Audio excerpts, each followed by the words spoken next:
السلام علیکم، کیسے ہیں آپ سب؟ امید ہے کہ آپ سب خیریت سے ہوں گے اور آپ کی خیریت نیک مطلب چاہتی ہوں۔ میں بھی آپ کی دعاؤں سے بالکل ٹھیک ٹھاک ہوں۔ آج ہم آپ کو بتائیں گے کہانی کی صورت میں اچھے شہری کے حقوق اور فرائض کہ اچھے شہری کے کیا فرائض ہوتے ہیں۔ تو چلیے آئیے بغیر ٹائم ضائع کیے کہانی کا آغاز کرتے ہیں۔ عرفان اسکول سے گھر آیا اور اس نے گھر میں داخل ہو کر سب کو سلام کیا، پھر دوڑتا ہوا دادا جان کے کمرے میں چلا گیا۔ عرفان پریشانی میں: دادا جان، آج اسکول میں ہمیں اچھے شہری کے حقوق اور فرائض پر مضمون لکھنے کے لیے دیا گیا ہے، لیکن مجھے اس سے زیادہ کچھ معلوم نہیں، اب میں کیا کروں گا؟ دادا جان: عرفان بیٹا، اس میں پریشان ہونے کی کیا بات ہے؟ میں تمہیں اچھے شہری کے حقوق اور فرائض کے بارے میں بتاؤں گا۔ عرفان: دادا جان، آپ مجھے اچھے شہری کے حقوق اور فرائض کے بارے میں بتائیں گے نا؟ دادا جان: ہاں بیٹا، کیوں نہیں، لیکن پہلے تم ہاتھ منہ دھو کر اپنے اسکول کے کپڑے یعنی یونیفارم بدلو اور کھانا کھا لو، پھر میں تمہیں دوپہر کے کھانے کے بعد اچھے شہری کے بارے میں بتاؤں گا۔ عرفان: جی دادا جان، ٹھیک ہے۔ عرفان نے ہاتھ منہ دھو کر اپنے اسکول کے کپڑے بدلے اور کھانا کھایا اور پھر دادا جان کے کمرے میں جا کر کہا: دادا جان، اب آپ مجھے اچھے شہری کے حقوق اور فرائض کے بارے میں بتائیں۔ دادا جان: بیٹا، ہم پاکستان میں رہتے ہیں، یہ ہمارا پیارا وطن ہے، اس لیے ہم سب پاکستانی شہری ہیں۔ ایک اچھے شہری کو چاہیے کہ اس کو معاشرے میں کئی حقوق حاصل ہوتے ہیں، اسی طرح ایک شہری ہونے کی حیثیت سے ہم پر کئی فرائض بھی عائد ہوتے ہیں۔ ان فرائض کو نبھانا ایک اچھے شہری پر لازمی ہے۔ عرفان: دادا جان، ایک اچھے شہری کے کیا حقوق ہوتے ہیں؟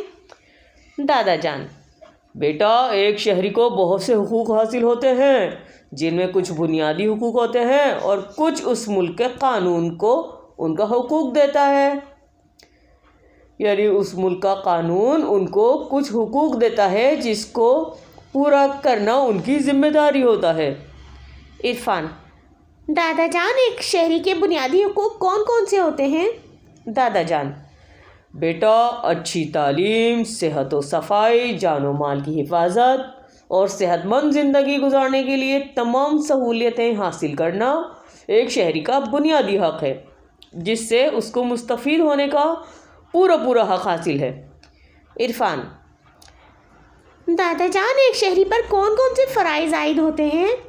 دادا جان: بیٹا، ایک شہری پر بہت سے فرائض عائد ہوتے ہیں، جیسے اپنے شہر کو گندگی سے محفوظ رکھنا، اپنے شہر کے اچھے کاموں میں مددگار ثابت ہونا، اگر راستے میں ایمبولینس یا آگ بجھانے والی گاڑی کی آوازیں سنیں تو اس کو فوراً راستہ دیں، سڑک پر جگہ جگہ کچرا بھی نہ پھینکیں، گلی محلوں کی صفائی کا بھی خیال رکھیں اور قانون کا احترام کریں۔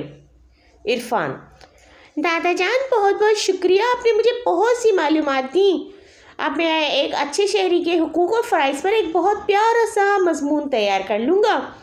دادا جان: بیٹا، اللہ تمہیں کامیاب کرے، آمین۔ تو آپ نے سنا کہ ایک اچھے شہری کے کیا حقوق اور فرائض ہوتے ہیں۔ تو ہمیں بھی چاہیے کہ ایک اچھا شہری بننے کے لیے اپنے ملک و قوم کا خیال رکھیں، اپنے شہر کو صاف ستھرا رکھیں۔ ہم اپنے شہر کو صاف ستھرا رکھیں گے جب ہر شخص بنیادی طور پر اپنے گلی محلے اور اپنے شہر کو صاف ستھرا رکھے گا تو اسے کیا ہوگا کہ ملک خود بخود بہتری کی جانب بڑھے گا۔ تو امید ہے کہ آج کی ویڈیو آپ کو پسند آئے گی۔ ملتے ہیں پھر کسی نیکسٹ ویڈیو میں نئے ٹاپک کے ساتھ، لیکن سب سے پہلے میں آپ سے کہنا چاہوں گی کہ اردو ٹیچر چینل کو سبسکرائب کریں، چینل کو ویڈیو کو لائک کریں اور اپنے دوستوں اور فیملی فرینڈس کے ساتھ زیادہ سے زیادہ شیئر کریں۔